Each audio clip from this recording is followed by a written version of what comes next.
வடகரை recipe தான் பார்க்க போகிறோம். 2 ஹவர் கடலைப்பருப்பை ஊற வச்சுருங்க. அது கூட காஞ்ச மிளகாய், சோம்பு, உப்பு போட்டு அதை நல்லா நைஸாக அரைச்சிக்கலாம். இப்போ இதை எண்ணெயில் குட்டி குட்டி பால்ஸாக போட்டு பொரிக்க போகிறேன். இதை பொரித்து நான் பிச்சு வச்சுக்கிறேன். அதுக்கப்புறம் ஒரு ஜாரில் தேங்காவையும் உடச்சி கொள்ளையும் நான் ஆட் பண்ணி அதை நைஸாக அரைச்சிக்கிறேன்.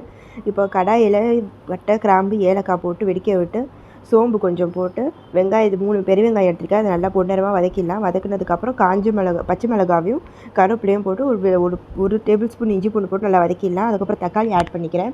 அது கூட உப்பு, மஞ்சத்தூள், மிளகாய்த்தூள், கரம் மசாலா, தனியாத்தூள் போட்டு நல்லா பரட்டி விட்டுட்டு அந்த மசாலா குக்கார அளவுக்கு ஒரு 1/2 கிளாஸ் தண்ணி ஊற்றிக்கிறேன். இது நல்லா இப்போ கொதிச்சு வந்துருச்சு. கொதிச்சு வந்தால் இப்போ அரைச்சி வச்சுக்க தேங்காய் உடச்சிக்கல விழுதை நான் ஆட் பண்ணி ஒரு பரட்டி விட்டுட்டு இதை வடையை பொரிச்சு வச்சு அதை உதுத்து வச்சுருக்கேன் இல்லையா, அதையும் நான் கூட சேர்ந்து ஆட் பண்ணிக்கிறேன். வடை வேகிறதுக்கு ஒரு 10 மினிட்ஸ் போதும். 10 மினிட்ஸில் அந்த வடை அந்த மசாலாவோட நல்லா மிக்ஸ் ஆகிடும். அவ்வளோதான் ஃப்ரெண்ட்ஸ். கொத்தமல்லி போட்டு சர்வ் பண்ணுங்கள். பாய் பாய். அஸ்ஸலாமு அலைக்கும்.